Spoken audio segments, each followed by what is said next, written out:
Kinagabihan, hinila ng mga tambay ang dalaga sa isang tahimik na eskinita, kalahati na ng kanyang damit ang nahubad. Nakahiga siya sa lupa na walang buhay ang mga mata, tila alam na niya ang mangyayari sa gabing iyon. Ikaw naman ay nakaupo sa malayo at nag-enjoy sa barbecue.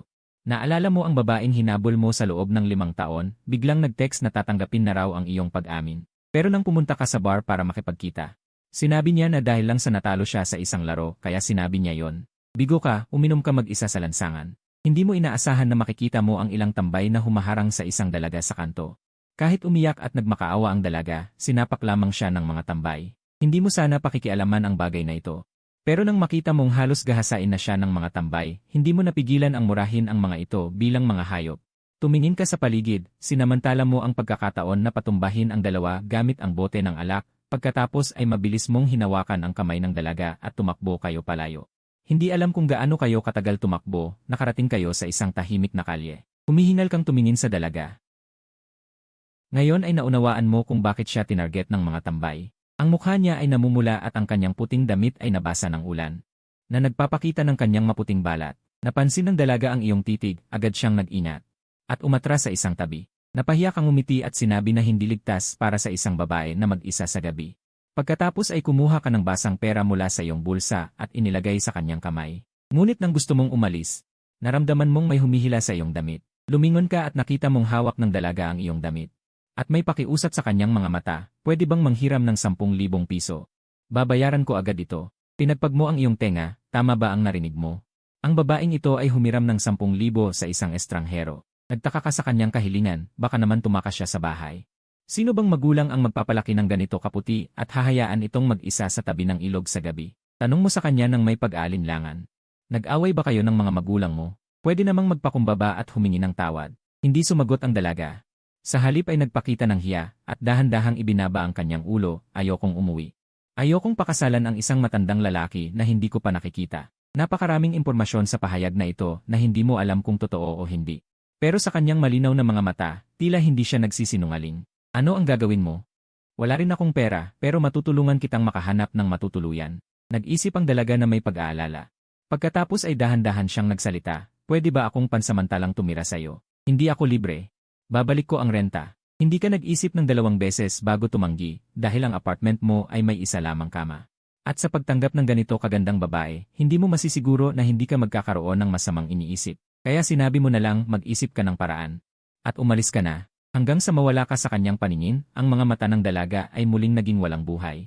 Tama naman, hindi naman kayo magkakilala, bakit siya maniniwala sa'yo? Walang mapuntahan ng dalaga, kaya sumiksik siya sa harap ng isang saradong tindahan. Sa gitna ng malamig na hangin ng maulan na gabi, nanginginig siya. Pagkatapos, isang pamilyar na figura ang lumapit sa kanya. Galit mong sinabi, isang kama lang sa bahay ko, ikaw ang matutulog sa sahig, ako sa kama. Tumayo agad ang dalaga, sige, matutulog ako sa sahig. Ganito mo dinala ang dalaga pauwi. Hindi mo alam kung bakit, kahit alam mong ang buhay mo ay magulo na. Pero nang makita mo siyang walang magawa at nakaupo sa gilid ng kalsada, naawa ka. Sa daan, nalaman mo na ang pangalan ng dalaga ay Xiaoyu.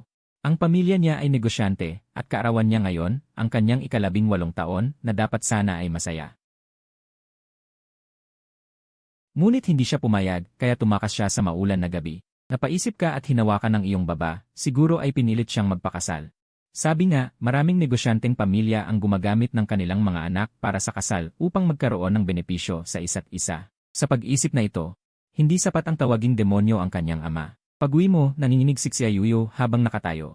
Bumahin siya ng ilang beses, tila magkakasakit na siya. Dahil sa prinsipyong ladies first pinilit mo siyang maligo muna ng mainit. Pagkatapos ng ilang tagubilin, pumasok ka sa kwarto. Si Xiaoyu ay nagulat sa banyo.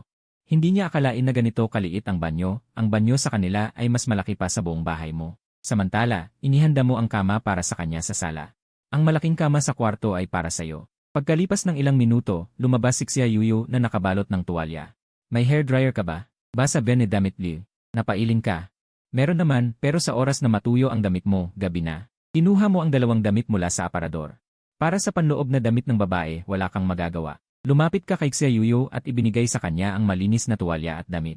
At pinayuhan mo siya, makakasakit sa balat ang pagsuot ng basang damit. Pagkatapos, umakyat ka sa itaas at natulog. Hindi maitatago ni Xiaoyu ang kanyang ugali.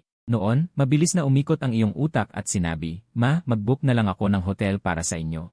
Nakita mo ang dalaga na nakahiga sa sofa sa sala, tila hindi lang panaginip ang nangyari kagabi. Hindi pagising si Xia Yuyu. Siguro dahil sa init, kalahati ng kanyang kumot ay natalsik, na nagpapakita ng kanyang magagandang binti.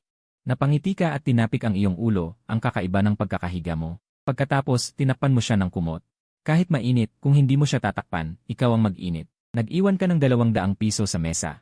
At sumulat ng mensahe sa papel. Pagkatapos, sumakay ka sa iyong maliit na motorsiklo at nagtungo sa iyong trabaho.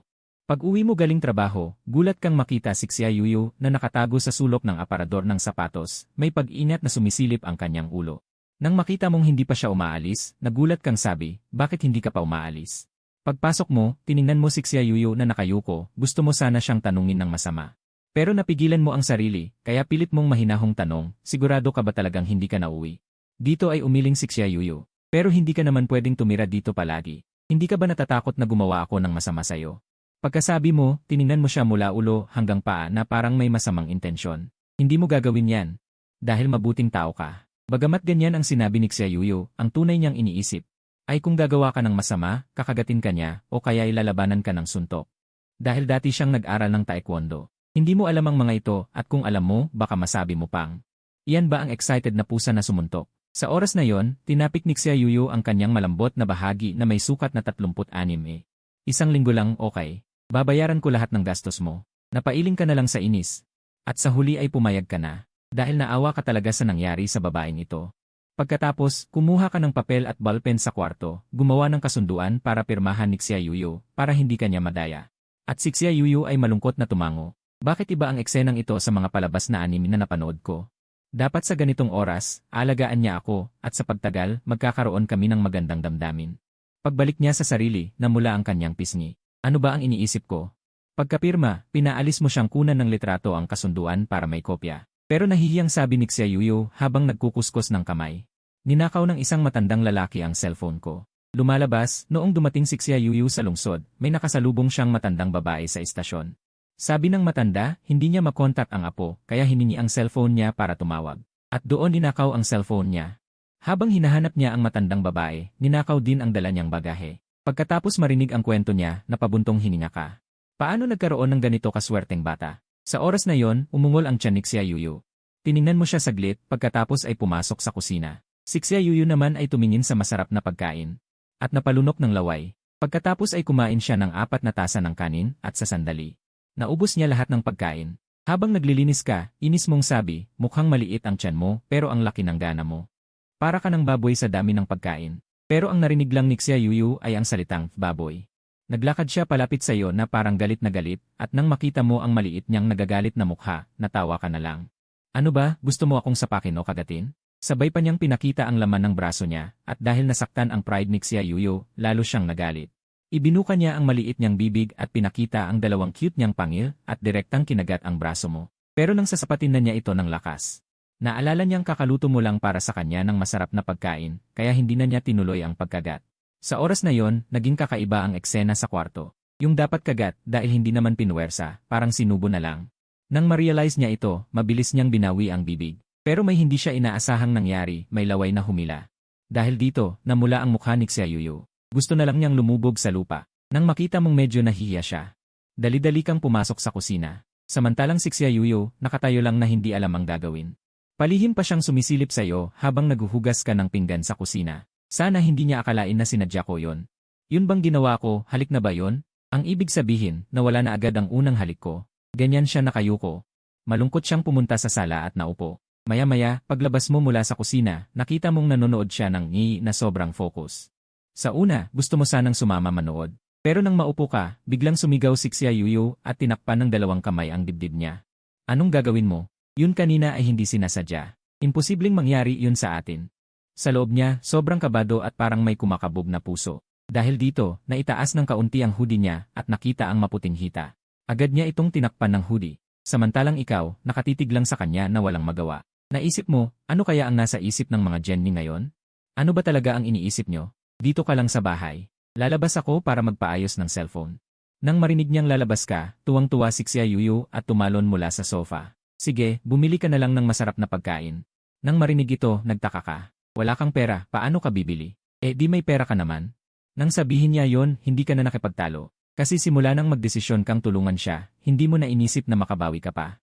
Pero lalabas ka ba ng ganyan? Kung hindi ako nagkakamali, wala kang suot sa taas. Nang mapansin niya ang tingin mo, biglang namula ang mukha ng mabilog na mukha ni Xiaoyu. Hindi sinasadyang pinagdikit niya ang mga hita. Sige, lumabas ka muna, magpapalit ako ng damit. Itinuro mo naman ang basang damit na nakasampay sa balkonahe. Kung gusto mong magsuot lang ng isa, baka magkaroon ka ng impeksyon. Ano ba dapat kong gawin? Medyo nahihiyang kinagat ni Xiaoyu ang labi. Pagkatapos ng ilang sandali, nakita kanyang lumabas mula sa kwarto, may hawak na isang boxer briefs, bago at hindi pa nabubuksan ang packaging. Bago ka pa man matapos ay agad na pumigil si Xiaoyu, ang suotin ang iyong damit ay ang hangganan na niya. Paano niya masusuot ang mga bagay na pribado? Galit mong sabi kung ayaw mong lumabas. Kung gusto mong mag-vacuum, huwag mo na lang sabihin. Nang marinig ito, muntik nang sumabog si Xiaoyu. Ang sama talaga ni Jiang He, kahit na ang kanyang mga salita ay pag-aalaga sa kanya, pero ang lumalabas sa bibig niya ay laging nakakainis. Ngayon ay seryoso siyang naghihinala na sinasadya mo siyang paalisin. Gusto mo akong paalisin? Di mananatili ako. Maya-maya, sumama ka kay Xiaoyu sa isang kalye malapit doon, pumili ng isang tindahan ng pagkukumpuni ng cellphone at pumasok. Sa una ay plano mo lang ipaayos ang motherboard ng cellphone, pero nang makita mong may discount, nagdesisyon kang bumili ng bago. Ngunit ang katabi mong si Xiaoyu ay gustong bumili rin. Sabi niya, kapag may cellphone na siya, magkakaroon na siya ng pera. Nang marinig ito, matigas kang tumanggi.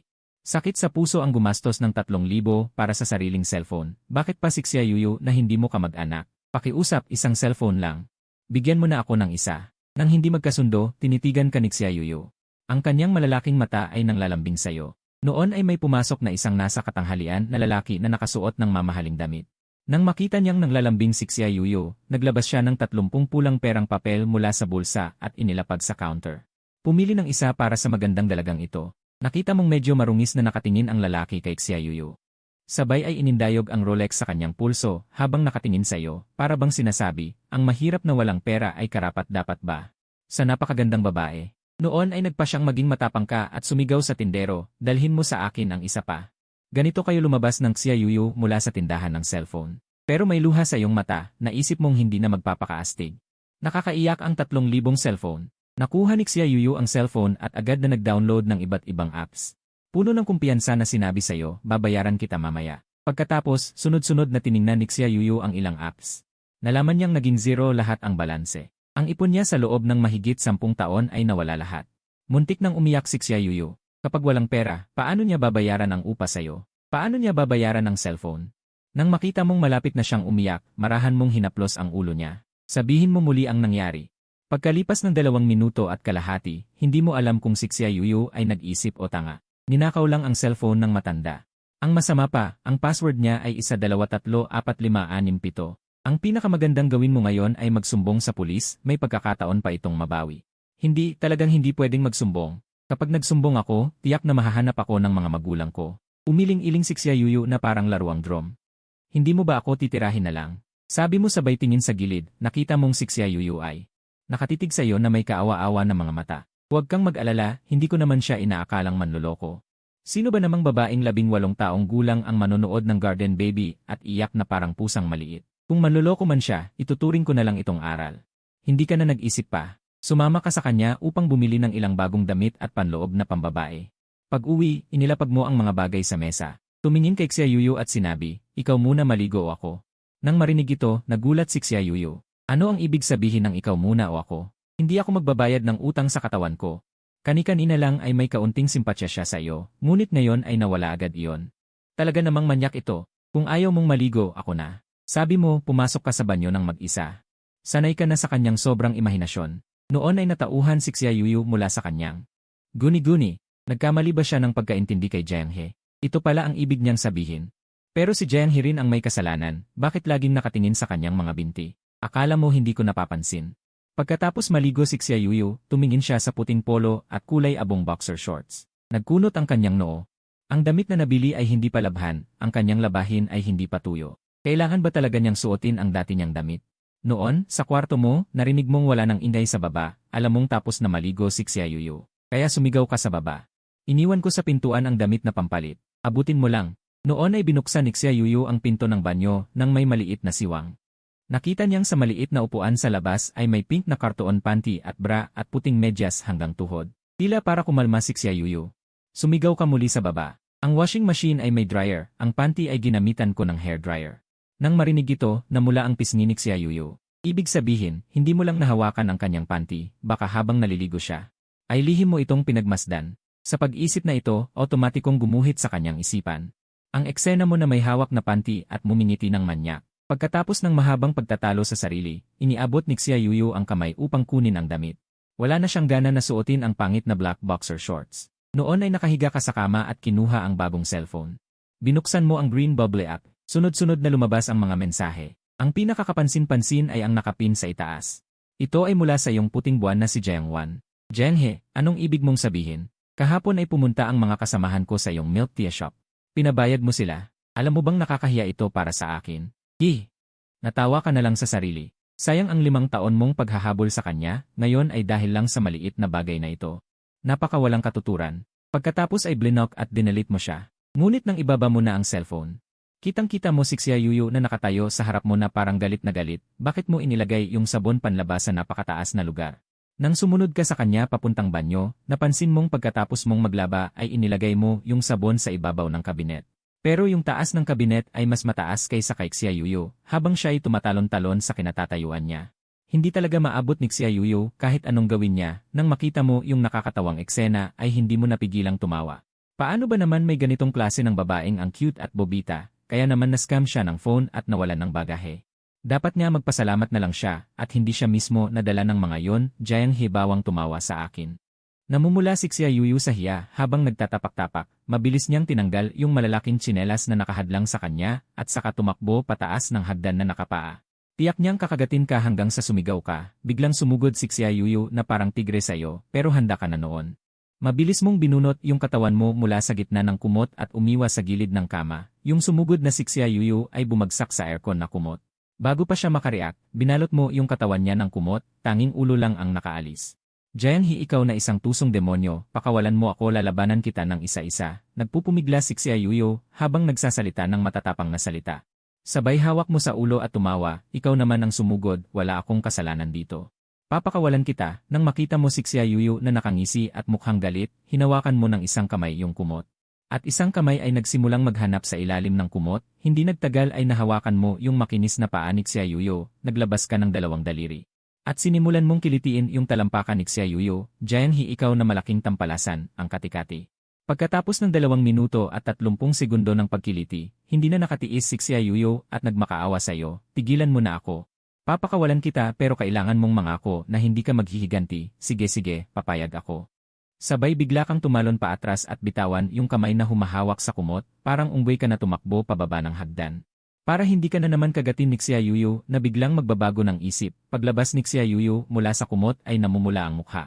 Magulo ang buhok sa balikat, simulat sa pool ay walang nangahas na mang-api sa kanya ng ganito. Kilitiin pa yung talampakan niya pero kinabukasan ay nagsisika dahil dito, siguro dahil sa kahapon. Yung pag-aaway ay pinawisan si Xia Yuyu, pag-uwi mo galing trabaho ay napansin mong may nakakuyong na anino sa higaan sa sahig. Mahigpit na nakabalot sa kumot at nanginginig ng bahagya, dahil may mali ay mabilis mong binuksan yung ilaw at nakita mong ang buong mukha ni Xia Yuyu. Ay namumula na parang nasunog sa mainit na tubig. Hinawakan mo yung noo niya at totoo ngang mataas ang lagnat, Jianghe, ang sakit ng pakiramdam ko. Nang maramdaman yung hawak sa noo, dahan-dahang iminulat ni Xia Yuyu yung mga mata, namumula ang mukha habang nakabuka ang bibig, humihinga. Parang isang may sakit na munting pusa, sa oras na yon ay nag-impik ka ng puro pawis, ihahatid kita sa ospital. Pagkatapos ay itinayo mo si Xia Yuyu na sobrang init ng katawan, isinakay sa likod mo at mabilis na lumabas ng bahay, nakatayo ka lang sa tabi ng kalsada ng ilang minuto. Wala kang nakitang kahit isang taxi, dahil yung tinitirhan mo ay hindi mataong lugar, sa gabi ay karaniwang ayaw dumaan ng taxi dito.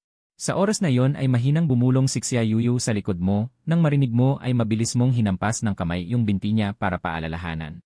Huwag kang matakot, ihahatid kita sa ospital. Pagkaisip niyan ay inalalayan mo yung binti ni Xia Yuyu at tumakbo papuntang ospital.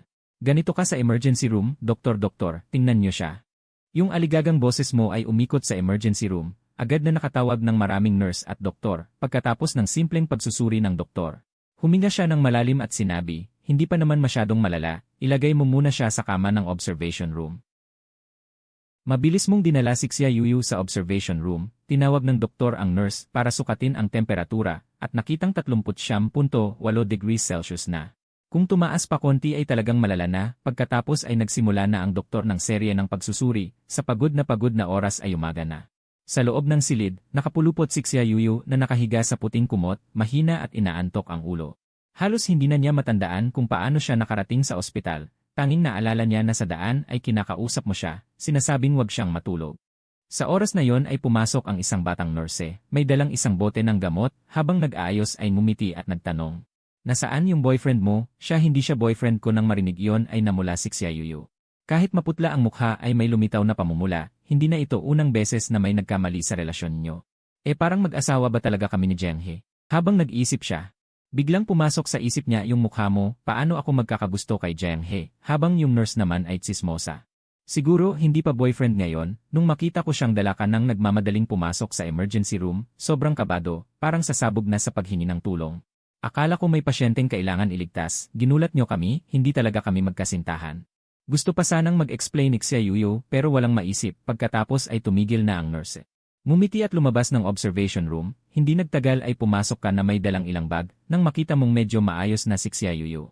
Huminga ka ng maluwag at sinabi, wala masyadong makain sa gabi, bumili ako ng isang mangkok ng wonton para mainitan ka. Sabay abot mo ng mangkok, mahinang sabi ni Xia Yuyu, nang makita mo iyon ay ngumiti ka ng walang magawa. Ikukulong na lang kita, kahit nagmumukha kang nandidiri ay hindi ka tumigil sa paggalaw ng kamay. Kumuha ka ng wonton mula sa mangkok, maingat na hinipan at inabot sa bibig niya, tinitigan ka ni Xia Yuyu ng matagal. Napagbalik siya sa sarili at agad na iniwasan ang tingin. Binuksan ang kanyang maliit na bibig na parang seresa at masarap na kumain ng wonton at paminsan-minsan ay palihim na sumulyap sayo. Ang mga salita ng ate nurse ay umaalingaw pa sa kanyang tenga, kaya't siya ay walang dahilan na nagsabi ng isang bagay. Zhenghe, gusto mo ba ako? Si Xia Yuyu ay may hawak na wonton sa kanyang bibig, bahagyang namamaga ang kanyang pisngi, at tumingin sa iyo ng may pag-asa. Nagsisi siya sa pagtatanong, paano kung ikaw ay magtapat sa kanya ngayon? Ano ang gagawin niya? Dapat ba siyang pumayag?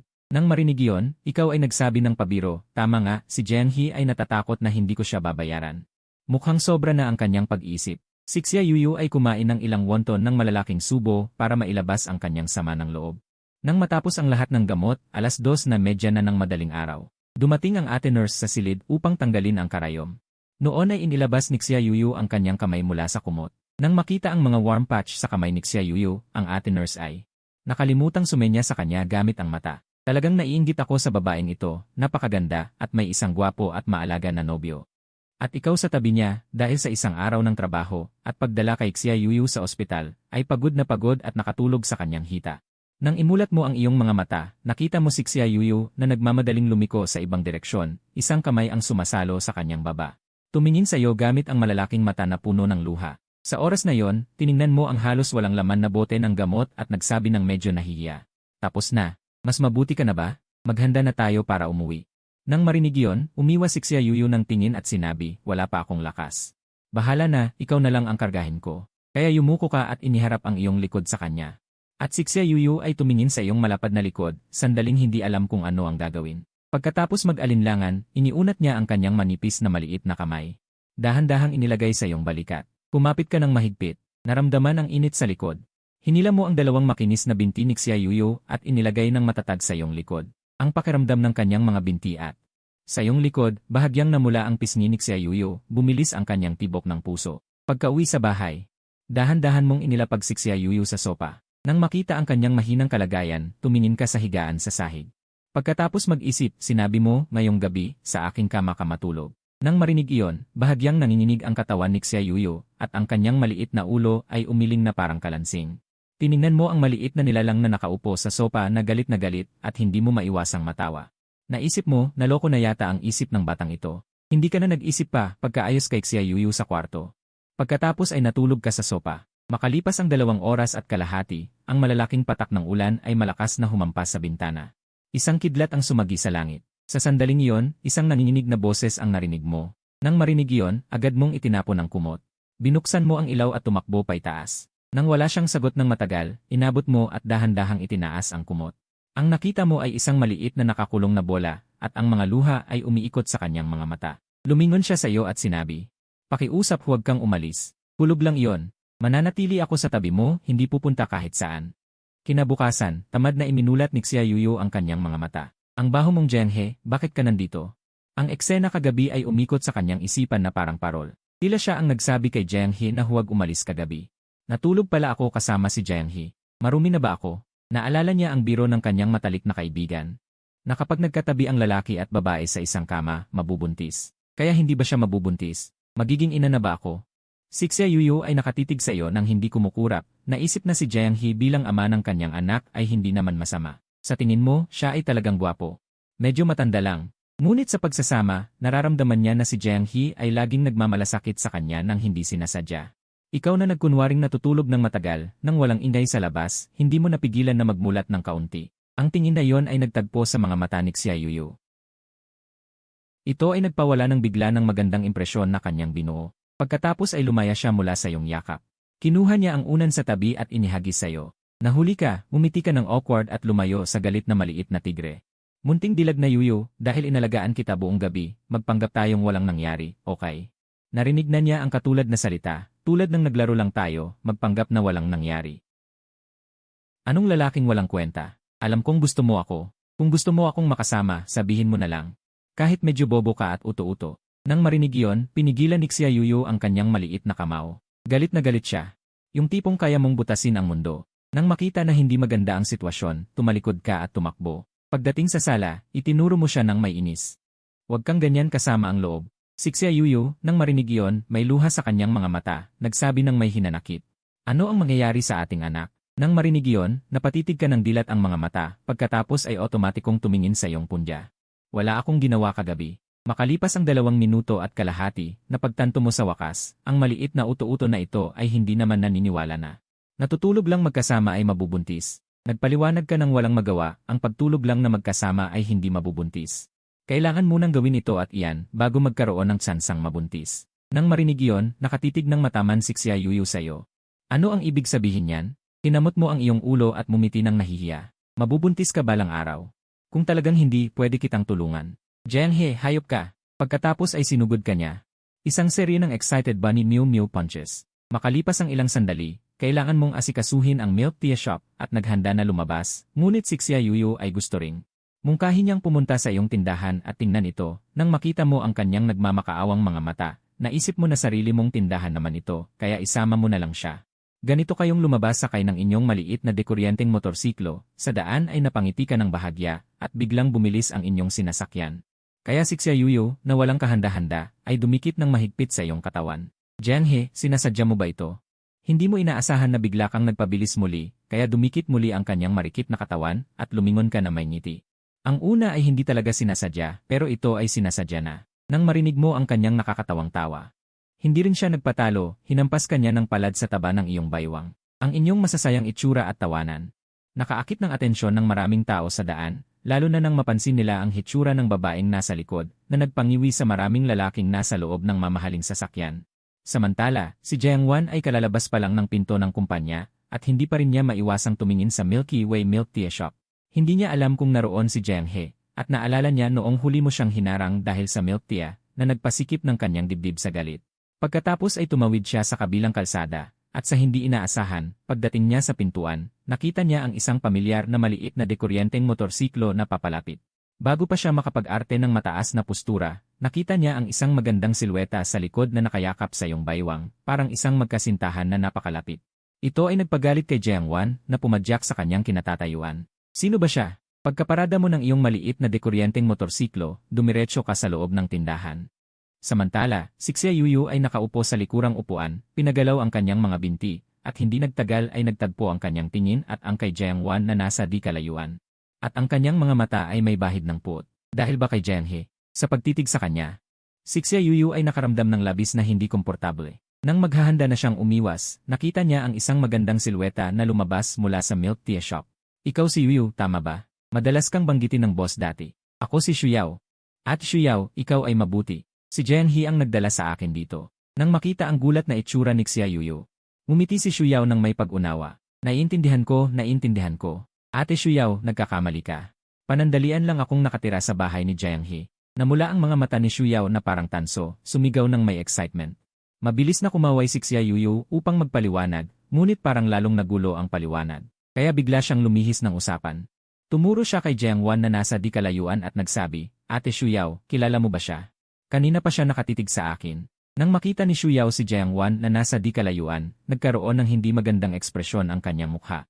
Iyon ang dating kasintahan ni Jiang He, isang kasuklam-suklam na babae. Kung ikukumpara sa ating Yuyu, napakalayo ng agwat.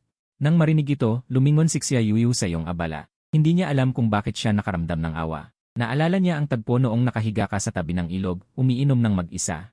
Naisip niya na sa panahong iyon ay may masakit na pangyayaring naganap. Matagal kang nag-aalaga sa kanya. Ang kanyang munting balak ay nagpaalala sa kanya na gumawa ng isang bagay para sa iyo. Nakita niya si Xia Yuyu na pinagdikit ang kanyang mga labi at dumiretso kay Jiangwan. Pagkatapos ay gumamit siya ng malambot at matamis na boses at nagsabi, may isang bagay akong nais hilingin sa iyo. Pwede mo bang ilayo ang iyong sarili kay Jiang He? Si Shuyao, na nakatayo sa malayo, ay nakaramdam ng pananakit ng ulo. Ang lambot ng boses na yon ay walang anumang bisa. Nang marinig niya ito, ang puso ni Jiangwan ay labis na hindi mapakali. Sino ka para sa kanya? Ano ang karapatan mong sabihin yan? At sa oras na yon ay napansin mo rin na si Xia Yuyu at Jiangwan ay magkasamang nakatayo. Kaya nagmamadali kang pumunta sa kanila.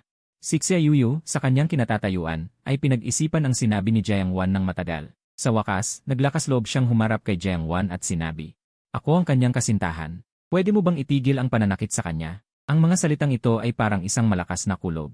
Ang tatlong puso ay tinamaan nito, lalo na ang iyong puso na katatapos lang pumunta sa likod ni Xia Yuyu, na parang natigilan sa kinatatayuan. Makalipas ang ilang saglit, nang makita ni Xia Yuyu na walang intensyon si Jiangwan na sumagot sa kanya, siya ay medyo kinakabahan at naghahanda ng umalis. Sa hindi inaasahan, paglingon niya ay bumangga siya sa iyong mga bisig. Ito ay labis na ikinagulat ni Xia Yuyu. Paano siya nandito? Ibig sabihin, ang mga sinabi niya kanina ay narinig lahat niya. Jiang He, totoo ba ang sinabi niya? Ang boses ni Jiangwan ay may bahid ng galit. Sa oras na yon, bigla mong hinawakan ang malambot na kamay ni Xia Yuyu. Tama, siya ang aking kasintahan. Pagkatapos sabihin yon, isinama mo siya at lumiko papasok sa tindahan. Si Jiangwan naman ay naiwan sa kanyang kinatatayuan, isang saglit na nagpahinga bago umalis na malungkot. Pagdating sa milk tea shop, nakita ni Xia Yuyu ang laki pala ng dami ng tao ngayon. Kaya nang walang sabi-sabi, isinuot niya ang uniforme ng empleyado at nagsimulang magtrabaho.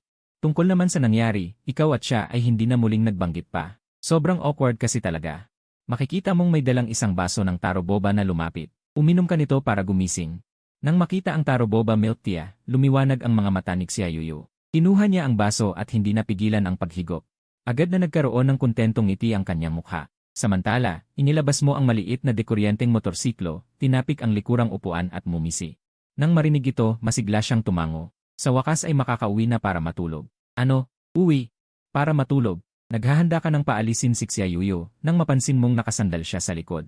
Hindi mo alam kung kailan siya nakatulog at ang kanyang mga labi ay bahagyang nakaangat, parang nanaginip ng isang bagay. Minsan ay pinangarap mo rin na ang babaeng gusto mo ay makakasandal sa iyong balikat. Ngunit hindi mo inaasahan na ito ay si Xia Yuyu na nakilala mo. Sa loob ng ilang araw, nang mahimasmasan, maingat muna itong nagparada ng sasakyan, upang hindi siya magising. Kinailangan mo siyang buhatin sa estilong prinsesa papunta sa kwarto. Pagkatapos ay pumunta ka sa sopa at nakatulog. Samantala, si Xia Yuyu sa kwarto ay biglang nagmulat ng kanyang mga mata. Lumingon siya ng kalahati at palihim na tumingin sa iyo, at may bahagyang ngiti sa kanyang mga labi. Inaasahan niya na sasamantalahin mo siya habang tulog siya. Hindi mo inaasahan na medyo gentleman ka pala. Dahil ang sarap ng feeling na may yakap sa'yo, kaya nagpanggap na lang siyang tulog ng tuluyan. Lumabas si Xia Yuyu mula sa banyo, nakita kang tulog pa, kaya may daladalang basang damit. Tahimik siyang naglakad papunta sa balkonahe, ngunit nang abutin niya ang sampayan, hindi sinasadyang nahulog ito sa sahig. Nagising ka dahil sa ingay. Hindi pwede. Nakita niyang malapit ka nang imulat ang iyong mga mata. Bigla niyang inihagis ang mga damit na bitbit sa iyong ulo, saka sumunggab ng bagong damit at tumakbo papuntang banyo. Ngunit nang magbalik tanaw ka, napansin mo kung ano ang hawak mo. Isang pink na cartoon panty. Anong nangyayari? Noon ka bumangon sa pamamagitan ng paggamit ng lakas ng iyong baywang. Samantala, mabilis na nagbihis si Xia Yuyu at lumabas. Ngunit paglabas niya, nakita ka nitong hawak ang kanyang personal na panty. Nakatitig ka rito ng may kalibugan. Nang marinig mo ito, walang pag-iisip mong ginusot ang panty sa iyong kamay para maging bola. Inihagis mo ito sa kanyang direksyon. Lahat ng ito ay nakita ni Xia Yuyu, kaya't galit pa rin siya habang kumakain ng almusal. Noon ka lumapit sa kanya, bahagyang nahihiyang nagsabi, mag-ayos ka na. May sasama ka sa akin mamaya para magliwaliw. Ngayon ang araw ng bonding ng inyong milk tea shop. Hindi naman pwedeng iwan ang boba na ito mag-isa sa bahay. Pagkatapos ng almusal, dinala mo ang mga empleyado at ang iyong alagad sa tuktok ng bundok para sa bonding. Pagkatapos, nagsimula kayong maglaro ng cards sa paligid ng camp. Hindi nagtagal, napuno ng papel ang mukha ni Xia Yuyu. Noong tinatawanan mo siya ng malakas, tumunog ang iyong telepono. Sinagot mo ito at narinig ang isang boses. Isang boses na hindi mo makakalimutan sa buong buhay mo. May oras ka bang magkita? Gusto kitang kausapin. Ang maikling pangungusap na ito ay nagpabigat sa iyong mukha. Wala kang pakialam. Pagkasabi mo, pinatay mo ang tawag at idinagdag pa sa blacklist. Sa kabilang linya, si Jiang Wan ay may bahid ng kalungkutan sa kanyang mukha. Naalala niya na hindi mo siya ginaganyan dati. Kahit anong mangyari, laging nakangiti kang humihingi ng tawad sa kanya. Noon, nakita ni Xia Yuyu na hindi maganda ang iyong ekspresyon. Nagtanong siya ng may pag-aalala kung ano ang nangyari. Iwinagayway mo ang iyong kamay, sinabing spam call lang iyon. Sa gabi, nakahiga ka sa banig at hindi makatulog ng matagal. Pagkatapos, narinig mo ang zipper ng tent na binuksan, at isang maliit na ulo ang sumilip mula sa labas. Mag-isa ka lang ba, hindi ka natatakot? Nang marinig mo yon, umiti ka at umiling. Hindi ako natatakot. Pinigilan mo ang iyong tawa at malikot na umiling.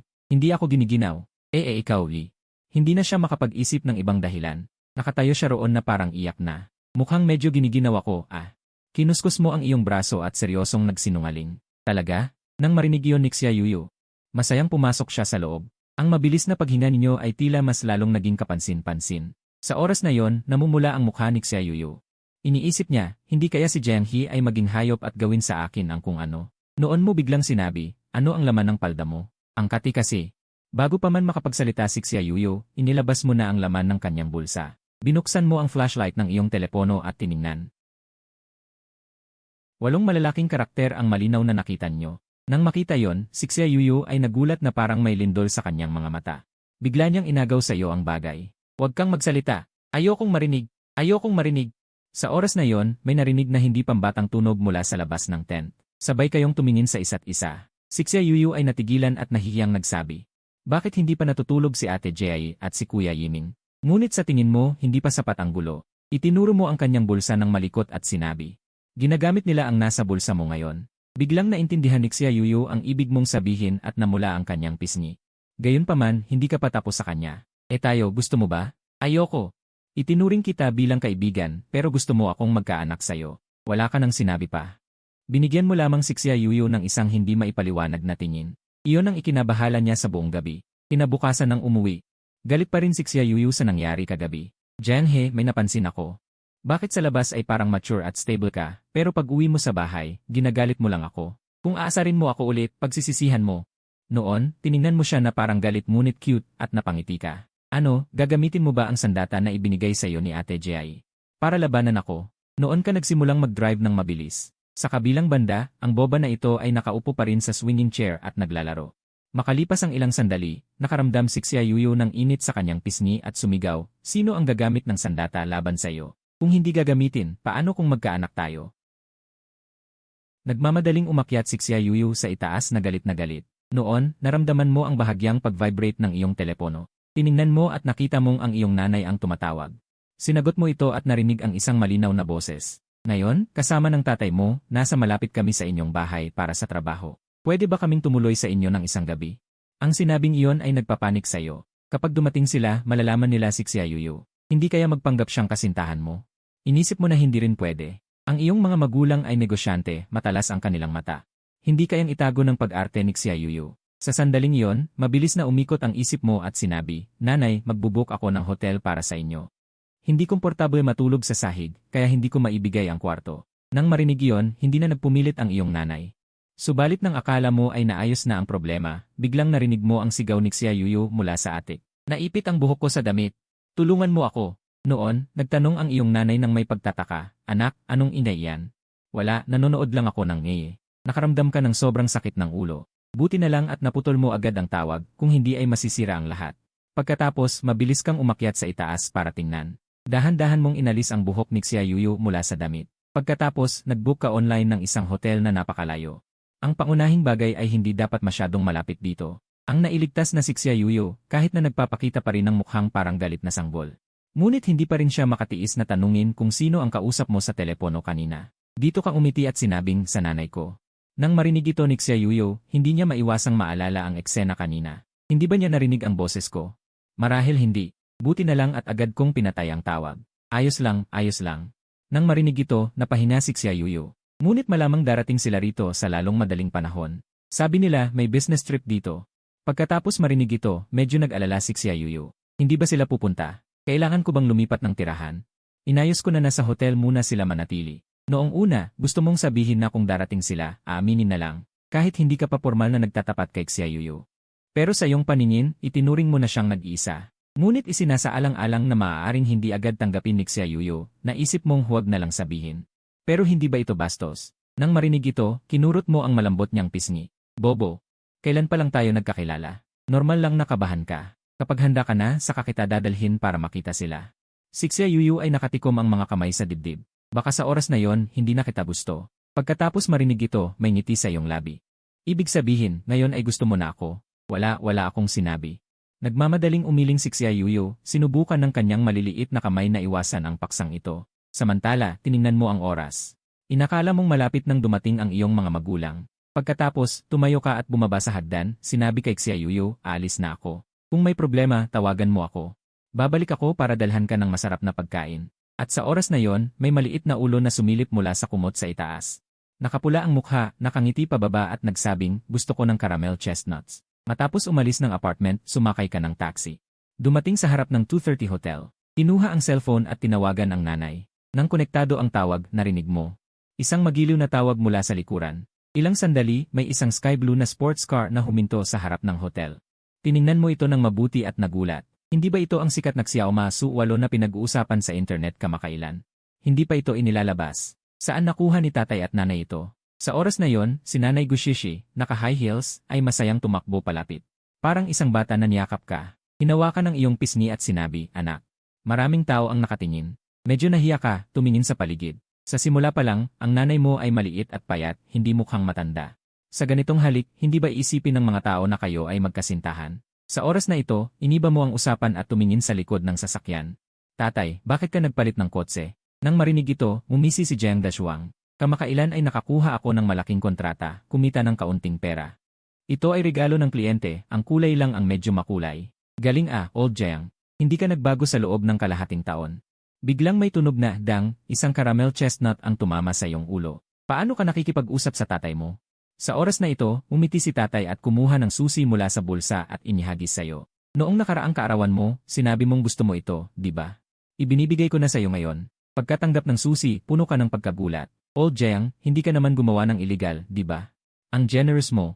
Kung ayaw mo, ibalik mo. Ako naman ang magdudusa.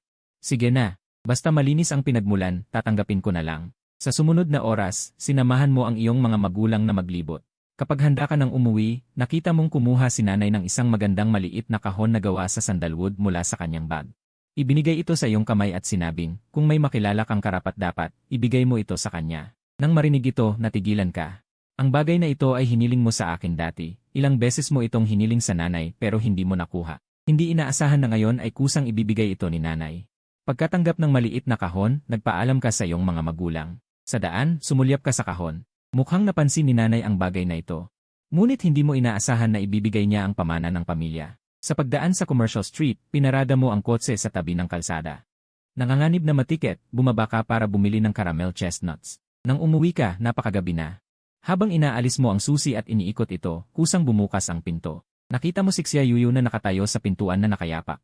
Nakasuot ng strawberry beer na sleeveless na pantulog at may ngiti sa kanyang pink na pisngi. Umuwi ka na. Sa sandaling iyon, naramdaman mo na ang pinakamagandang tanawin sa mundo ay ganito lamang. Nagdala ako ng masarap na pagkain para sa'yo. Pagkatapos sabihin, iniabot mo ang mainit na bag. Sa sandaling tanggapin ni Xia Yuyu ang bag, humakbang ka pasulong at siya'y binuhat, inilagay sa iyong baywang. Dinala siya sa lazy sofa at inayos siya. Kung hindi ka magsuot ng tsinelas at magkasakit, hindi kita alagaan. Hindi mo ako alagaan, di huwag. Itinaas ni Xia Yuyu ang kanyang ulo ng mataas. Lumuhod ka at pinunasan ang alikabok sa kanyang mga paa. Pagkatapos, kumuha ka ng maliit na kahon na sandalwood mula sa iyong bulsa at inilagay sa tabi. Si Xia Yuyu ay kukuha na ng chopstick para kumain, ngunit ang kanyang tingin ay naakit sa magandang kahon. Nag-usisa siya at binuksan ito. Natagpuan niya ang isang pulseras na jade. Nagtataka siyang nagtanong sa'yo. Sino ang nagbigay nito? Isang nakatatanda. Kung gusto mo, ibibigay ko na sa'yo. Sa simula pa lang, hindi naman ito para sa akin. Talaga? Talaga bang maaari mo itong ibigay sa akin? Bakit kita lolokohin? Maliligo muna ako. Pagkatapos mong magbigay ng tiyak na sagot. Si Xia Yuyu ay hindi na napigilan at agad na isinuot ang pulsera sa kanyang kamay. Ang kalidad ng pulseras ay talagang bagay sa kanyang maliliit na kamay. Agad na isinuot ni Xia Yuyu ang pulseras sa kanyang kamay nang hindi mapigilan. At ang kalidad ng pulseras ay talagang bagay sa kanyang maliliit na kamay. Nang makita kanyang may dalang mga damit na pamalit, masaya niyang ipinakita sa iyo at sinabi, sa tingin mo, maganda ba ito? Tao ba o pulseras ang tinutukoy mo? Ganyan ka na naman, hindi ako maluloko sa laro mo. Pitong Perez, sino ba ang nakatatanda mong ito sa iyo? Tama lang bang tanggapin ko ang napakagandang regalong ito? Kahit sobrang gusto ito ni Xia Yuyu, kailangan pa ring itanong ng maaga dahil mahalaga ito. Ibinigay ng nanay ko. Matagal na tinitigan ni Xia Yuyu ang pulsera sa kanyang kamay, nagulat siya at nagtanong sa iyo. Bakit binigyan ka ni tita ng napakagandang pulseras? Halatang pambabae ito. Nakaupo ka sa harap ng computer nang marinig mo ang sinabi niya. Bahagyang umiti ang iyong mga labi, ito ang pamana ng aming pamilya, sinabi ng nanay ko na ibigay ko ito sa kanyang manugang na babae. Kung gusto mo, kunin mo na. Maya-maya ay natauhan siya, Jiang He, bakit hindi mo sinabi agad? Sinadya mo talaga, napakatuso mo. Alam mong hindi ko kayang pigilan ang mga kumikislap na bagay na ito. Kahit ganyan ang sabi ni Xia Yuyu, mainit ang pakiramdam niya sa pulseras na nasa kanyang pulso. Ito kasi ang pamana ng pamilya ni Jiang He. Habang iniisip niya kung ano ang isusukli, bigla niyang nakita na nakatitig ka naman sa computer ng tila may iniisip. Tahimik na lumapit si Xia Yuyu sa likod mo, anong pinapanood mo? Nakita niyang ang iyong computer screen ay maraming bukas na opisyal na pahina, na sa isang gabi ay biglang naglabasan ng maraming chismis tungkol sa Milky Way Milk Tea Shop. Pagkatapos niyang mag-obserba ay nag-alala siya, hindi ba bulag-bulagan ang mga blogger na ito? Sabi nila expired na ang gatas. At inaamag na ang mga strawberry. Noon mo natuklasan na ang unang nagkalat ng chismis ay isang beauty blogger na may 80,000 tagasunod. Pero lalo mo itong pinagmasdan, lalo kang naguguluhan. Matagal bago mo naalala na ito pala ay dating matalik na kaibigan ni Jiang Wan. Nang ma-realize mo ito, pinigilan mo ang galit mo at sabay ngumiti ng may malalim na kahulugan. Kinuha mo lahat ng video ng chismis at isinilid sa VSE. At nag-announce sa workgroup na magsasara ng 3 araw hanggang sa maayos ang issue bago muling magbukas. Nang makita mong mas nag-aalala pa si Xia Yuyu kaysa sayo. Ngumiti ka, nag-aalala ka ba sa akin? Nang marinig ito, biglang uminit ang pisngi ni Xia Yuyu. Sino ang nag-aalala sayo? Natatakot ako na wala kang pambayad ng sahod. Sabay paypay ng kanyang maliit na kamay. Mainit lang talaga. Pero habang bumaba ang tingin mo, tumigil ito sa harap ni Xia Yuyu ng sandali. Ito, nagpapakita na naman ng walang saplot. Nang marinig mo ito, nahiya siya at tinakpan ang dibdib gamit ang kamay, sumigaw ng mahina, mainit kasi sa araw. Kaya pinagpapahinga ko sila sa gabi, okay na ba? Sa harap ng makulit na babaeng ito, natawa ka na lang. Kinabukasan, nakita ni Jiang Wan na sarado ang milk tea shop. Dahil kahit noong bagong taon ay hindi pa ito nagsasara. Kaya kinuha niya ang cellphone at nag-text sa matalik niyang kaibigan na si Liu Qian. Padelete mo na ang mga video ng mga vlogger. Kanina lang nagreklamo ako sa harap mo, huwag ka nang gumawa ng ganito. Sa isang kwarto sa media company, binabasa ni Liu Qian ang mga komento tungkol sa Milky Way Milk Tea Shop, halos lahat ay mura. Malapit nang tuluyang magsara ang milk tea shop. Gabi, medyo malungkot ka kaya niyaya mo ang ilang kaibigan uminom. Umuwi ka noong madaling araw na. Si Zhang Xiaobei, kaibigan mo, ay inalalayan ka hanggang sa pintuan. Kinuha niya ang susi sa bulsa mo at binuksan ang pinto. Nang marinig ang pagbukas ng pinto, iminulat agad ni Xia Yuyu ang mga mata na natutulog sa sopa. Isinuot ang tsinelas at tumakbo sa pintuan. Nagkatinginan sila, nagulat si Zhang Xiaobei sa biglaang paglabas ni Xia Yuyu. Akala niya napakasekreto pala ni Jiang He. Kasama na pala niya ang isang babae. Noon nagsalita si Xia Yuyu. Anong nangyari kay Jiang He? Nang makita kang walang malay sa sahig, pumamwang siya at mabilis na lumapit. Tila nag-aalala ang kanyang tono. Nang matauhan si Zhang Xiaobei, ngumiti siya sa kanya. Pasensya na, ate, hindi sinasadyang nainom ng sobra si Kuya Jiang. Halatang mali ang pagkakaintindi ni Zhang Xiaobei sa relasyon niyo. Sanay na si Xia Yuyu at tamad na magpaliwanag. Binuksan niya ang ilaw at itinuro ang higaan. Maari mo ba siyang tulungang ilipat sa kama? Pagkatapos, huminga siya at pumalakpak. Ang sunod-sunod na ate, na tawag ni Zhang Xiaobei ay nagpahiya kay Xia Yuyu. Tiningnan niya ang nakahiga kang puno ng alak, nakatayo sa tabi, kinakabahang pinipisil ang kanyang kamao. Mula bata, siya ang laging inaalagaan. Hindi niya alam kung paano alagaan ang iba. Pagkatapos ng maraming pag-iisip, pinilit niya ang sarili at yumuko. Hinubad niya ang marumi mong shirt gamit ang lakas. Papunta na siya sa sinturon, pero nang mahawakan niya ito, para siyang nakuryente at biglang umatras. Ano ba ang ginagawa ko? Paano ko mahuhubad ang pantalon ng isang lalaki? Pero tingin sa gulong-gulo mong itsura. Pumikit siya at sinunggaban ang sinturon, paulit-ulit na sinasabi sa isip, hindi ko nakikita, hindi ko nakikita. Dahil pikit, hindi niya sinasadyang nahawakan ang maling lugar. Namula ang kanyang pisngi. Kaya binuksan niya ang mata at tinitigan ang sinturon, mabilis itong hinubad. Pumamwang ka at mahinang bumulong. Hindi malakas ang boses, kahit si Xia Yuyu na nasa tabi ay hindi narinig. Kaya yumuko siya para marinig ang sinasabi mo. Biglang dumapo ang kanang kamay mo sa kanyang baywang, mahinang hinila, dahilan para dumiretso siya sa iyong mga bisig. Yuyu, huwag ka munang umalis, okay? Malinaw niyang narinig ang bawat salita mo. Akala niya nagpapanggap ka lang natulog. Kinurot niya ng malakas ang iyong baywang. Nangumiti si Xia Yuyu nang may pagmamalaki, wala kang reaksyon. Akala niya, hindi ba nagpapanggap lang natulog? Ano kaya ang pinapanaginipan niya? Natatakot ba siyang umalis ako? Ngumiti siya ng matamis. Kahit napakaayaw mo, lagi mo akong inaapi at sinasamantala. Hindi ko napigilan ang sarili ko na magustuhan ka. Dahan-dahan siyang lumapit sa iyong noo at marahang hinalikan ito ng kanyang labi. At parang nakuryente kang lumayo. Sa umaga, hirap mong imulat ang iyong mga mata. Paano ka nga ba nakauwi?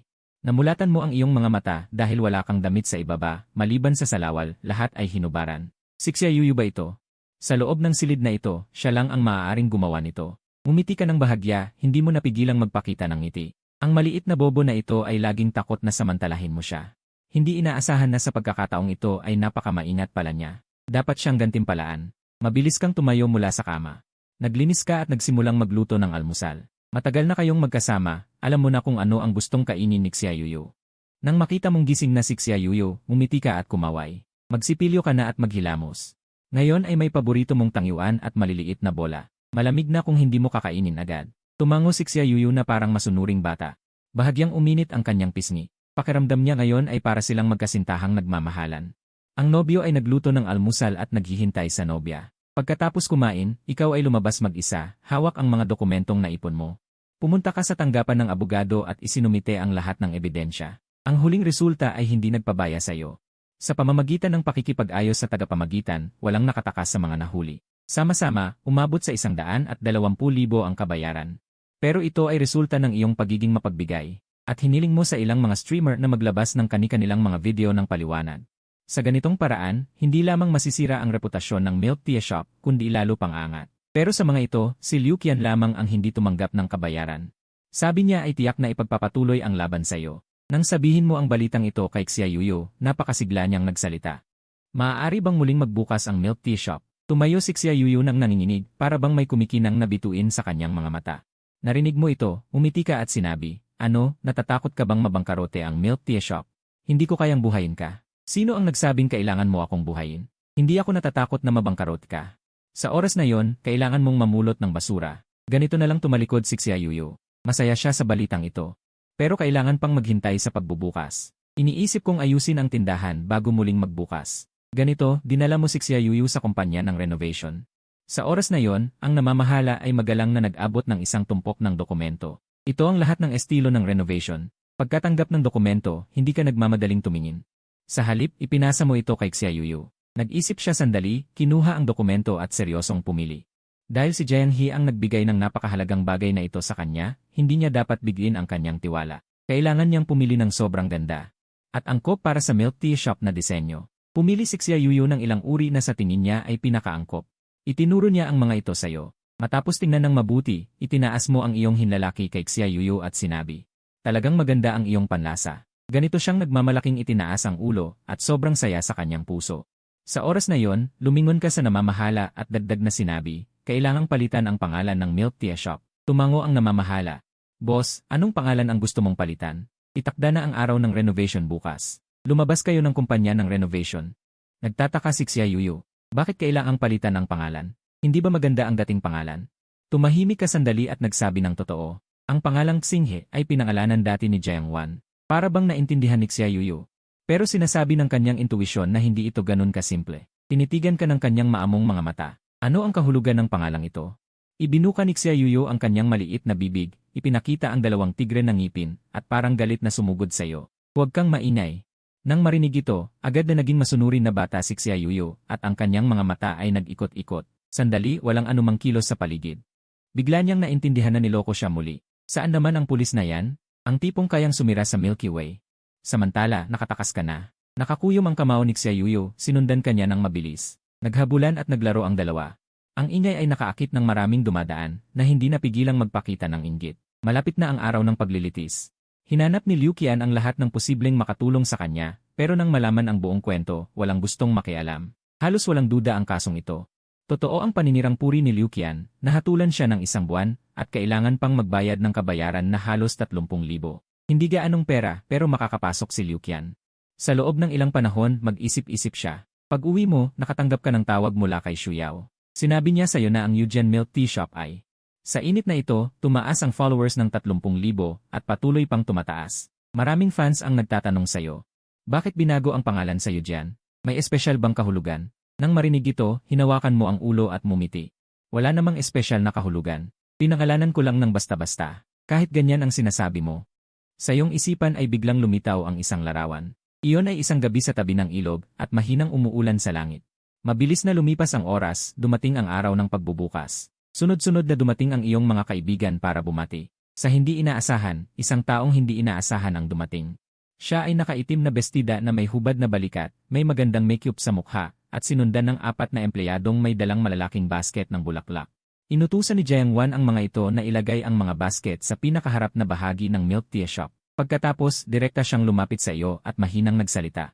Noong nakaraan, maraming bagay ang hindi ko nagawa ng tama. Dito ako humihingi ng tawad sa iyo. Binabati kita sa iyong matagumpay na negosyo at maraming kayamanan. At sa oras na yon, sa likod ng mga tao, pinagmamasdan ito ni Xia Yuyu. Mahigpit na pinagdikit ang kanyang mga kamay. Dapat niyang batiin si Jiang He. Siya ay naghabol kay Jiang Wan sa loob ng maraming taon. Ngayon, handa nang magbago si Jiang Wan. Ito ay isang masayang pagtatapos para sa magkasintahan. Pero bakit hindi siya masaya kahit kaunti? Sa oras na yon, tahimik na lumapit si Xu Yao kay Xia Yuyu at marahang inilapag ang kanyang kamay sa kamay niya. Tila may napansin siya. Sa malayo, tumahimik ka sandali at nagsalita. Kunin mo ang aking malaking pulang sobre. Nakita si Xia Yuyu na lumapit at tumigil sa tabi mo, kumuha ng malaking pulang sobre mula sa bag at inabot ito. Ikaw naman, sa harap ng lahat, ay nagbigay sa kanya ng isang paltos sa noo, umiti ng mapagmahal, para saan mo ibinigay sa akin. Nang marinig, napagtanto ni Xia Yuyu at inabot ang pulang sobre kay Jiang Wan gamit ang 2 kamay. Sa di kalayuan, si Xu Yao ay tuwang-tuwa sa loob. Habang nakatingin sa pulang sobre na inaabot sa kanya, wala nang ngiti si Jiang Wan kahit na pinipigilan niya ang sarili. Ngunit hindi mapigilan ang pangit ng kanyang mukha. Sa pag-aatubili, kinuha niya ang pulang sobre mula kay Xia Yuyu. Mamaya baka medyo abala ako. Nang marinig ang sinabi mo, naunawaan ni Jiang Wan ang kahulugan. Sa likuran, si Xu Yao ay ngiting-ngiting lumapit kay Xia Yuyu. Hindi nakalimutan na suntukin ang dibdib mo, pagkatapos ay hinawakan ang kamay ni Xia Yuyu at pumasok sa Yujian Milk Tea Shop. Nakita siyang malungkot pa, ibinulong ni Xu Yao sa kanyang tainga, "Bobo, ano pang nalulungkot? Hindi mo pa ba naintindihan ang ibig sabihin ng boss?" Pumalakpak si Xu Yao sa noo at pabulong na nag-analisa. Una, pinakuha ka ng boss ng pulang sobre. Pangalawa, pinaabot sa iyo ng boss ang sobre kay Jiang Wan. Hindi mo pa ba naintindihan? Nang makita na hindi pa rin naintindihan ni Xia Yuyu, bumuntong hininga si Xu Yao at nag-alala para sa kanya, baka balang araw ibenta ka ng boss at ikaw pa ang magbibilang ng pera para sa kanya. Matagal na nakatingin, biglang lumaki ang magagandang mata ni Xia Yuyu. Pag-uwi, humiga siya sa sofa. Makalipas ang ilang minuto, biglang iniladlad ang 2 maliit na kamay at sinabi, "Ngayon lahat ay may pulang sobre, hindi mo ako binigyan. Huwag mong isipin na nakalimutan ko." Nang marinig, sinabi mo ng may inis, "May utang ka pa sa akin, hindi mo pa binabayaran." Ngunit si Xia Yuyu ay patuloy na nagpumilit, hindi pwede, hiwalay ang usapin.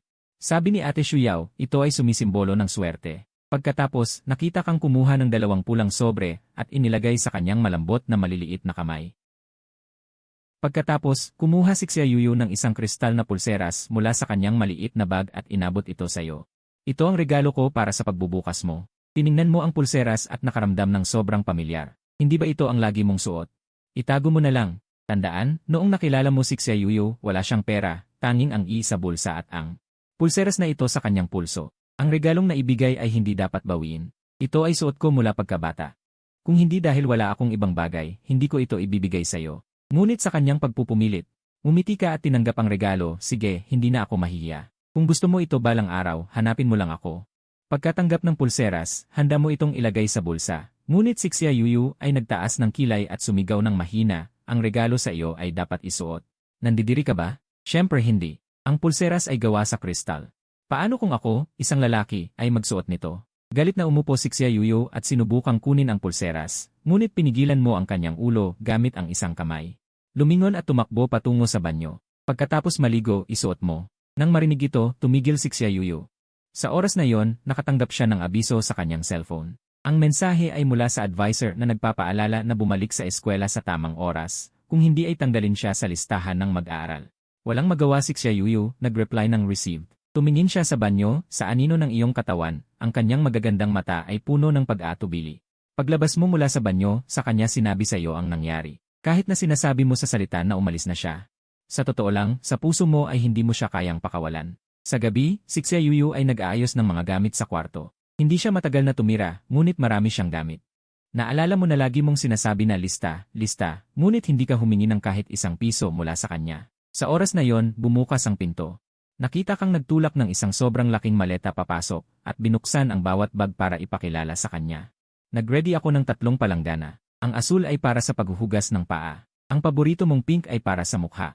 At isa pang palanggana para sa paghuhugas ng puwit. Tingnan mo kung may kulang pa. Ngunit nang matapos ang salita, biglang dumagan si Xia Yuyu sa iyong mga bisig, idinikit ang kanyang maliit na ulo at kinusot-kusot ito sa iyong dibdib. Sa oras na yon, ang nasa isip niya ay malapit na siyang umalis. Ang paghihiwalay na ito, hindi alam kung kailan tayo magkikita muli. Kahit isang araw lang ang layo, ayaw ko. Dahan-dahang itinaas ni Xia Yuyu ang kanyang ulo. Parang isang maliit na ilog ang dumadaloy sa kanyang mga mata. Bakit ang bait mo sa akin? Lalong ayaw kitang iwan. Minsan naiisip ko na manatili na lang sa tabi mo, kasama kang magpatakbo ng Yujian, mabuhay, matulog. Bobo mong babae. Ang sipon mo nasa damit ko. Namula ang pisngi ni Xia Yuyu sa galit, kinalagan ka, at tumalikod upang hindi pansinin. Kahit na napakalungkot ng eksena, sasabihin mo pa ang tungkol sa sipon na nasa damit. Galit na galit, tatakbo siya paakyat para malungkot mag-isa. Ngunit bigla mong hinawakan ang kanyang baywang, sabay haplos sa kanyang pisngi at tumawa, bobo kong babae, pangako ko sayo. Kamakailan ay nagbabalak akong magbukas ng branch sa Jiangsu at Zhejiang. Kapag natapos ko na ang lahat tungkol sa pagbubukas, agad kitang hahanapin, okay? Kung hindi kakagatin kita. Di nagtagal, nakaupo ka sa sala na umiinom ng tsaa, nakita mong dumaan si Xia Yuyu ng mabilis.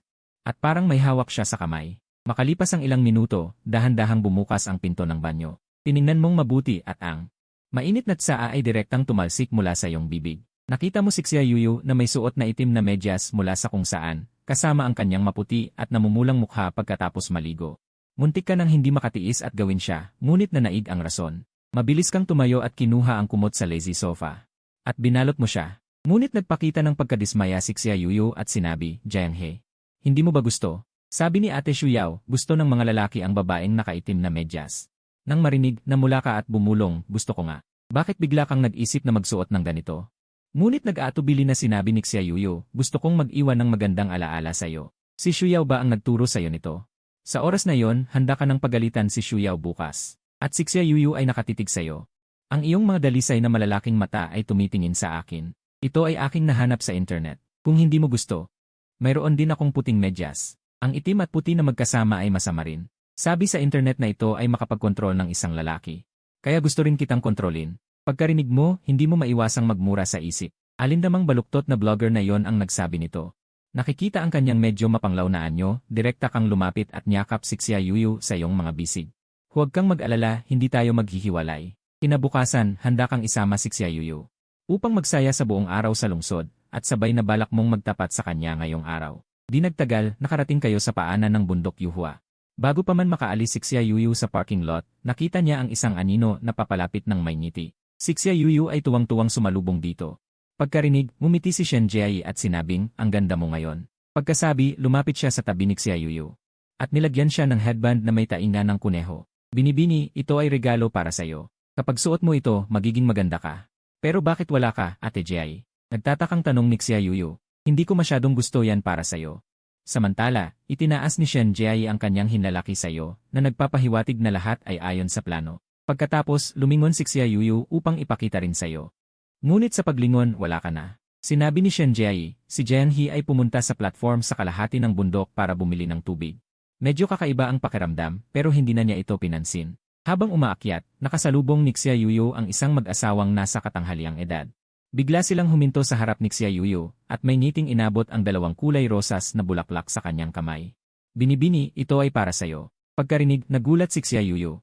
Tinanggap ang mga bulaklak at magalang na sumagot. Ngunit di kalayuan, isang babaeng nakasuot ng sportswear ay tumakbo palapit sa kanya at nagbigay ng 2 kulay rosas na bulaklak. Nakababatang kapatid na babae.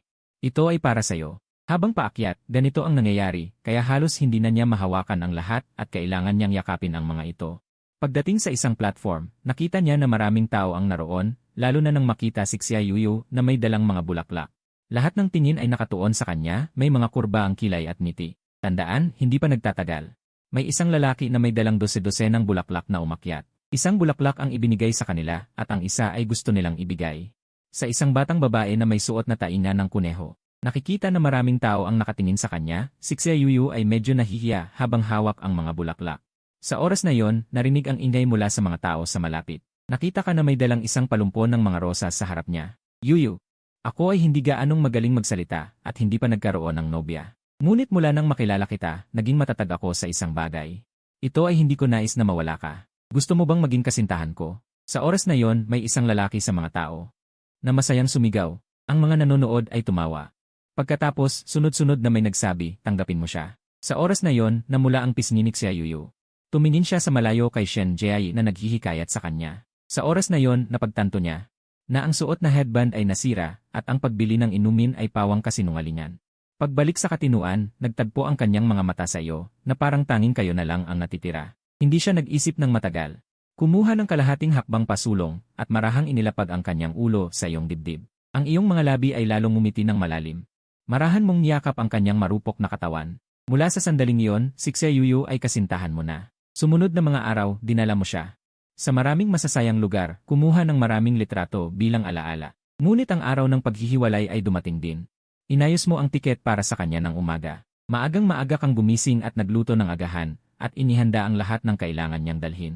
Si Xia Yuyu ay mukhang malungkot, hindi tulad ng dati na masigla. Sa ilalim ng kanyang mga mata ay may maitim na bilog. Maliwanag na hindi siya nakatulog ng maayos kagabi. Hinawakan mo ang kamay ni Xia Yuyu patungo sa pintuan ng istasyon. Isang oras pa bago ang alis ng tren. Sa iyong phone notes, isinulat mo ang maraming paalala para sa kanya at ipinaalala na kung may hindi siya alam. Alalahanin na tingnan ito. Ngunit nang nais mong bitawan ang kamay ni Xia Yuyu, ayaw niya itong pakawalan. Ang mga mata ni Xia Yuyu ay namumula. Ngunit pagkaraan ng ilang sandali, binitawan niya ang kamay. Dahil ayaw niyang mag-alala ka. Pagkatapos, lumingon at naglakad patungo sa pintuan ng istasyon. 3 araw ang lumipas. Ang long-distance relationship ay mahirap. Araw-araw kayo ay nagkikita lamang sa video. Sa pagkakataong ito, bigla kang nagtanong. Kamakailan, hinanap ka ba ng iyong pamilya? Matagal mong hinintay bago siya sumagot ng 2 salita. Pagkarinig, nag-isip ka sandali at sinabi, naaalala mo ba ang numero ng iyong mga magulang? Makikipag-usap ako sa kanila. Mabuti kong sasabihin sa kanila. Nang marinig ito, nag-atubili si Xia Yuyu. Ang tatay ko ay napakabagsik. Kapag nalaman niya ang tungkol sa iyo, tiyak na magagalit siya. Ngunit pagkatapos ng ilang sandali, ibinigay niya ang numero ng kanyang mga magulang sa iyo. Kinabukasan ng umaga, pumunta ka sa park bench at umupo. Nag-atubili ka sandali. Inilabas mo ang iyong telepono at tinawagan ang tatay ni Xia Yuyu. 2 tunog. Nasagot ang tawag. Magandang araw, tito. Ako ay kaibigan ng iyong anak.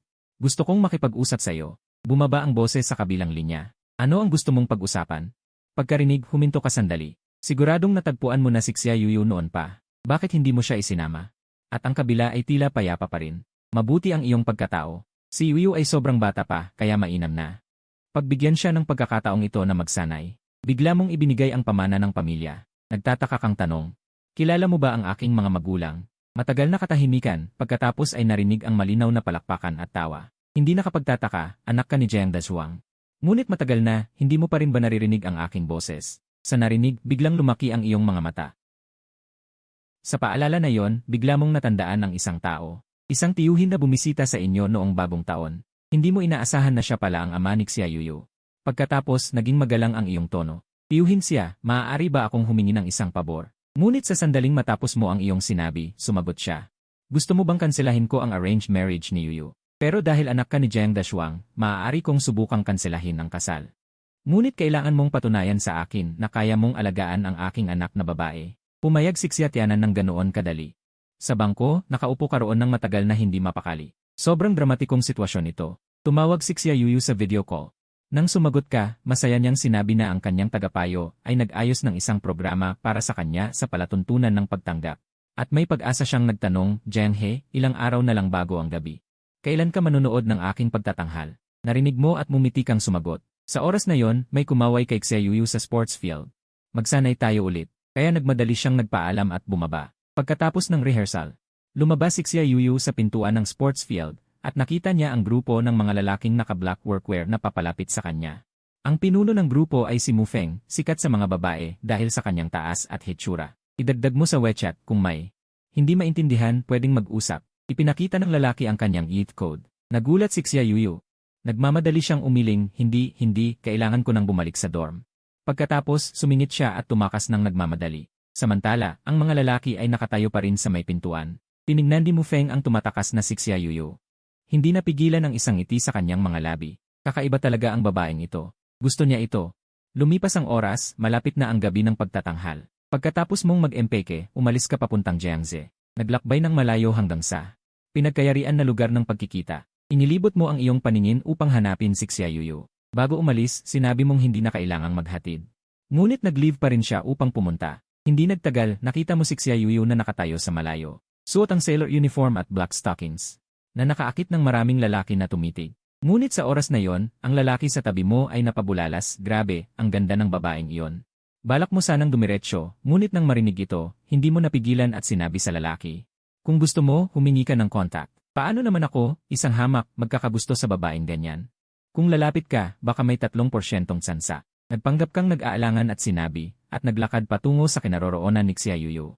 Ang lalaki ay nakaupo at nanlaki ang mga mata, pare, totoo bang lalapit ka? Dumaan ka sa karamihan at tumayo sa harap niya. Umiling si Xia Yuyu, basta maghihintay ako kahit gaano katagal. Biglang nanlaki ang mga mata ng lalaki. Inaakala mo akong kaibigan, pero ginagawa mo akong tanga. Bigla mo siyang binuhat at dinala sa kwarto, hawak ang kanyang puwet. Sa oras na yon, blangko ang isip ni Xia Yuyu. Noong nagtanong siya kay Shuyao, binalaan siya na mag-ingat kay Jiang He kapag naglalabasan ang kanyang hayop na ugali. Dahil kakaunti lang ang lalaking makakapigil sa black stockings. Tapos na. Tatanggihan ba niya ito at magagalit? Sa maikling hakbang na yon, nag-imagine si Xia Yuyu ng kung ano-ano, kahit naghanda na siya ng proteksyon. Ngunit inilapag mo lang siya ng marahan sa kama. At sa mga sumunod na oras, hindi mo siya ginalaw. Hanggang ngayon, napagtanto ni Xia Yuyu ang katotohanan. Nirerespeto mo siya. Pero kanina, sobra siyang kinakabahan, ngunit may kaunting pag-asa rin. Kinuha ni Xia Yuyu ang kanyang telepono. Ikinuwento ang nangyari kay Shuyao at Shen Jiai. Nang malaman nila, labis silang nagulat.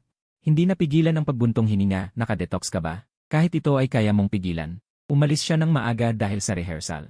At nakipagkita sa iyo malapit doon. Hindi nagtagal, pumunta ka sa rehearsal site ng paaralan. Ngunit wala kang nakita na si Xia Yuyu. Pagkatapos, kinuha mo ang iyong telepono at tinawagan siya. Matagal ngunit walang sumasagot. Nakita ng kaklase ni Xia Yuyu ang iyong pagkabalisa. Nagmamadaling nagtanong kung dapat ipaalam sa advisor. 10 minuto na lang bago magsimula ang klase. Masyadong maaga para ipaalam sa advisor. Tinakbo mo ang daan na dinaan ni Xia Yuyu. Ang mga tao sa daan ay umiiwas dahil sa iyong pagkabahala. Sa pagdaan sa maliit na gubat, napansin mo ang ilang estudyante na sumisilip sa likod ng bundok. Nagtataka kang nagtanong, mga kaklase, ano ang tinitingnan nyo? Sumagot ang isa sa kanila. Kanina, may nakita kaming mga babae na may dalang gunting na pumasok. Hindi pa sila natatapos, tumakbo ka na papasok sa gubat.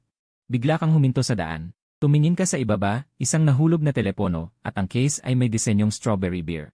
Agad mong nakilala na ito ay kay Xia Yuyu. Sa loob ng gubat, sa damuhan, itinulak si Xia Yuyu ng isang tao at nahulog siya sa lupa. Nasugatan din ang kanyang braso ng sanga, may pulang marka. Sino kayo? Hindi ko kayo kilala. Bakit niyo ako ginaganyan? Masakit na hinawakan ni Xia Yuyu ang kanyang braso. Natakot siyang tumingin sa 4 na babae sa harap niya. Kanina, sa pagpunta niya sa iyo, dinaan niya ang gubat na ito. At naharang siya ng 4 na ito. Gusto niyang tumakbo, ngunit pinilit ng gunting kaya sumunod siya. Sa kanyang alaala, hindi niya kilala ang 4 na ito. Ang pinuno na may blonde hair ay galit na itinuro si Xia Yuyu, huwag kang magkunwaring inosente sa harap ko. Kung hindi mo lang nilandi si Kuya Mufeng, hindi niya ako iiwan. Simula noong huling pagkikita natin sa palaruan. Hindi na pinansin ni Kuya Mufeng si Xia Yuyu. Hindi pa nakakita ng ganitong sitwasyon si Xia Yuyu, ang kanyang mga mata ay puno ng luha. Natatakot siyang umatras. Gusto niyang tumayo, ngunit naramdaman niya ang matinding sakit sa kanyang binti kapag gumagalaw ito. Hindi ba gusto mong magpaka-inosente? Kung sisirain ko ang mukha mo, sa tingin mo may magugustuhan ka pa ba? Pagkasabi niyon, ang babaeng may gintong buhok ay may mata na parang ahas, lumalapit na may gunting. Samantala, si Xia Yuyu ay pinipilit ang sakit at umatras ng takot. Sa isip niya ngayon, isa na lang ang tao, Jiang He. Natatakot ako. Nasaan ka? Nang ang babaeng may gintong buhok ay handa ng kumilos, narinig nila ang mga yapak na mabilis na papalapit. Sa di kalayuan, isang figura ang mabilis na tumatakbo papunta sa kanila. Narinig ng 4 na babae ang ingay at lumingon sila. Bago pa nila makita kung sino, si Tian Hui na may hawak na gunting ay hinawakan mo sa likod at itinapon ng malayo, ilang metro ang layo, sa mga palumpong. Ang tatlong iba ay gustong tumulong, ngunit nang lumingon sila, nakita nila ang iyong mga mata na puno ng galit. Noon, tiningnan mo si Xia Yuyu na nasa lupa. Maputla ang kanyang mukha, ang kanyang mga mata ay parang namumula. Ang tatlong babaeng parang mga tomboy ay gustong tumakas, ngunit nakita kanilang humakbang pasulong at hinawakan ang isa sa bawat kamay. At para sa natitira, sa kanyang likod ay may marka ng sapatos, sipa ng malakas sa lupa, dumula sa mga dahon ng ilang metro. Kuya, alam naming mali kami. Si Tian Hui ang nag-utos sa amin. Wala kaming ginawa. Ang babaeng nasa kanan mo ay halos mabaliw sa takot. Sila ay mga babae pa naman. Ang lalaking ito ay tila hindi sila itinuturing na tao. Nang marinig iyon, ang isa ay sunod-sunod na tumango at biglang umagos ang luha. Pagkatapos nilang magsalita, inihagis mo ang dalawa at pinalo sa lupa ng malakas. Akala ng mga tomboy na palalayain mo sila. Noon, narinig nila ang malamig na boses mula sa likod. Sinabi ko bang pwede kayong umalis? Nang marinig nila iyon, ang dalawang babae ay tila nagyelo, nakahiga sa lupa at hindi makagalaw. Nakita na nila kung gaano ito katapang. Kahit gustong tumakbo, tiyak na hindi nila ito matatakasan. Sa wala pang 2.5 minuto, ang isa ay nahulog sa mga palumpong at walang tunog. Ang isa ay nalumpo sa lupa parang putik. Ang natitira pang dalawa ay halos umihina sa pantalon. Maya-maya, nanginginig kang lumingon. Mabilis kang lumapit kay Xia Yuyu. Sa sandaling lumapit ka, isang pares ng nanginginig na mga kamay ay biglang yumakap sa iyo. Puno na ng luha ang kanyang mga mata, bigla siyang umiyak ng malakas dahil sa sama ng loob. Dumating ka na sa wakas. Nang marinig mo ang takot na boses ni Xia Yuyu, parang nasira ang puso mo. Sa ngayon, gustong-gusto mo. Sana yapakan mo ang apat na ito na parang langgam. Sinasabi nila na ang dragon ay may kaliskis na bawal hawakan, at si Xia Yuyu ang iyong kaliskis. Makikitang marahan mo siyang binuhat. Sa kanyang mukha, pilit siyang umiti at mahinang nagsalita. Sino man ang mangahas na saktan ka, papatayin ko siya. Si Xia Yuyu ay nakatingin sa iyo na puno ng luha. Akala niya lagi kang isang magalang at mahinahong tao. Hindi niya inaasahan na dahil sa kanya ay magiging ganito ka kakilakilabot. Kahit siya ay natakot sa ginawa mo, paano pa kaya ang iba? Nakatingin siya sa iyo na ang mga mata ay puno ng galit at matapang nang umiti. Okay lang ako. Huwag ka nang manakit. Higit sa parusa sa apat na ito, mas gusto kong maging maayos ka. Narinig mo iyon at tumango ka. Susundin kita. Ang tagapayo ay mabilis na tumakbo kasama ang mga gwardya. Nang makita ang magulong sitwasyon ng ilang tao, ang kanyang mukha ay sobrang pangit. Ngunit hindi mo iyon pinansin. Tinanggal mo ang iyong jacket at inilagay sa balikat ni Xia Yuyu. Noon, tumakbo ang kaklase ni Xia Yuyu na si Bai Linyin. Ang ibang mga gwardya ay tumingin sa kalagayan ng apat na estudyante. Yuyu, okay ka lang ba? Nagtanong si Bai Linyin nang may pag-aalala. Si Xia Yuyu ay hindi isang matapang na babae, sa tuwing naapi siya, nagrereklamo siya sa iyo. Ngunit sa pagkakataong ito, umiling lang siya. Ang maputla niyang labi ay pilit nang umiti. Buti na lang dumating si Jiang He. Si Bai Linyin ay halos naintindihan ang sitwasyon. Malungkot siyang bumuntong hininga. Hindi nagtagal ang nangyari sa maliit na kabubatan. Mabilis na kumalat sa buong campus. Sa loob ng ilang sandali, maraming video at larawan ang lumitaw sa internet. Ang public relations ng paaralan ay mabilis na kumilos upang patahimikin ito. Ngunit minamaliit nila ang bilis ng pagkalat ng internet. Samantala, sa ospital, palagi kang nasa tabi ni Xia Yuyu. Matapos suriin, sinabi ng doktor. Mga gasgas lang, magpahinga lang ng 2 araw. Nang marinig mo yon, bumuntong hininga ka ng maluwag. Ngunit ang apat na iba ay hindi ganoon kaswerte. Ang pinakamagaan ay ang 2 may malalaking pasa sa kanilang likod. Ang sinipa na babae ay may kaunting pagdurugo sa loob. Para sa punong salarin na si Tian Hui, siya ang pinakamasama. May isang nakalabas na bato sa mga palumpong. Sa sandaling lumapag siya, nahimatay siya. Concussion, bali ng tadyang, sugat sa buong katawan, at ang kanyang likod ay kulay ube. Nang malaman ng doktor na ang lalaki sa tabi ng bahagyang nasaktang babae ang gumawa nito, napahinga siya ng malalim. Sa maraming taon niyang pagdodoktor, ito ang unang beses na nakakita siya ng lalaki na sadyang manakit ng babae ng ganoon kalupit. Talagang hindi niya tinuring ang mga ito bilang tao. Noon, dumating si Principal Yu Guanghua. Medyo nagmamadali siyang lumapit sa kama ni Xia Yuyu. Estudyanteng Yuyu, okay ka lang ba? Umiling si Xia Yuyu at mumiti. Wala namang malubhang pinsala sa katawan, natakot lang ako sa mga yon. At ikaw ay hawak ang kanyang kamay, parang alam mo ang kanyang iniisip, hindi umaalis. Noon, tumingin sa iyo si Yu Guanghua. Sumama ka sa akin sandali, may sasabihin ako sa iyo. Lumabas kayo ng silid at dinala ka ni Yu Guanghua sa isang sulok. Nagsalitang may kunot ang noo, masyado kang pabilis sa pagkakataong ito, sa ganitong trend kahit na pagtatanggol. Tiyak na ituturing itong labis na pagtatanggol. Ngunit paano mo hindi malalaman ang ganoong bagay? Hindi ka naman nag-isip ng ganoon kalalim. Ngayong kalmado ka na, naiisip mo na nakakatakot ang sarili mo noon. Sandali na lang darating ang pulis, makipagtulungan ka ng mabuti. Kung hindi, malaki ang magiging epekto sa iyong hinaharap na buhay, paalala ni Yu Guanghua ng may pag-aalala. Narinig mo ito at tumango ka at sinabi. Alam ko, salamat sa paalala. Sa may pintuan ay narinig ang tunog ng sirena ng pulis. Ilang matatangkad na pulis ang pumasok. Matapos malaman ang dahilan ng pangyayari, dadalhin kanila sa istasyon ng pulis para sa investigasyon. Ngunit si Xia Yuyu sa loob ng silid ospital, nang marinig ito, tumakbo palabas ng silid nang hindi man lang nagsuot ng tsinelas. Humarang siya sa harap mo at humadlang. Tito pulis, sila ang unang kumuha ng gunting at pinilit akong pumunta sa kakahuyan. Si Jiang He ay pinrotektahan lang ako kaya nasaktan niya sila. Kahit gaano kalaki ang kabayaran, handa akong magbayad. Basta huwag niyo siyang dalhin kahit ano pa. Medyo seryosong sinabi ng pulis. Siyempre aalamin namin ang totoo. Sa sandaling iyon, lumapit ka at hinawakan ang kamay ni Xia Yuyu, ngumiti na parang walang nangyari. Makikipag-usap lang ako, babalik agad. Huwag, sasama ako sa'yo. Mahigpit na hinawakan ni Xia Yuyu ang kamay mo, ayaw niyang bitawan. Bagamat nahihirapan ka. Ngunit nakita mo ang matatag niyang tingin, alam mong hindi mo siya mapipigilan, kaya hinayaan mo na siyang sumama. Dinala ng mga pulis sa istasyon para sa investigasyon. Kasama rin ang dalawang babae na may sugat lamang sa likod. Pagdating niyo sa pintuan ng istasyon ng pulis, may pamilyar na figura na lumalapit sa inyo. Sa masusing pagtingin, ito pala si Xia Tianan, ama ni Xia Yuyu. Nakita ni Xia Yuyu ang dumating at medyo kinabahan. Mahigpit na hinawakan ang kamay mo na nanginginig. Mabilis na lumapit si Xia Tianan. Nagmamadaling sinuri, Yuyu, wala ka bang nasaktan? Narinig ito, umiling siya at mumiti. Wala akong problema. Matapos ang simpleng pagsusuri, napahinga si Xia Tianan. Tumayo siya at tumingin sa iyo na medyo natulala. Lumapit siya sa iyo ng may seryosong mukha. Pero ngayon ay may hiya ka kay Xia Tianan, naalala mong may paninindigan kang pinangako. Naalagaan mo si Yuyu, ngunit ngayon ay napahamak siya sa ganitong panganib. Sa sandaling iyon, si Xia Tianan ay sa iyong dibdib. Pumalo ng hindi masyadong malakas, sabay pilit ng ngiti sa kanyang mukha. Alam ko na ang buong pangyayari. Makipagtulungan ng tapat sa investigasyon. Ang natitira ay bahala na ako. Nang marinig ito mula sa kanyang ama. Ang katawan ni Xia Yuyu sa tabi ay nakapagpahinga. Kanina pa siya handang humarang sa harap mo, natatakot na baka saktan ka ng kanyang ama. Pagkalipas ng ilang sandali, pumasok kayo sa istasyon ng pulis. Inutusan ni Xia Tianan ang ilang tao na manatili roon, siya naman ay sumakay sa isang sasakyang may maliit na gintong tao. Sabay na sumagot sa isang tawag. Maayos naman ang mga bata ngayon, pero si Xiao Jiang ay maaaring nagkaproblema. Pupunta ako ngayon para ayusin ito. Nang marinig ito, napabuntong hininga si Jiang Dashuang. Ang anak mong ito, dati ay minamaliit ko. Kung ilalagay sa aming panahon, isa ring matapang na tao. Si Jiang Dashuang ay masayang sumagot, hindi mo ba nakikita kung kaninong binhi ito?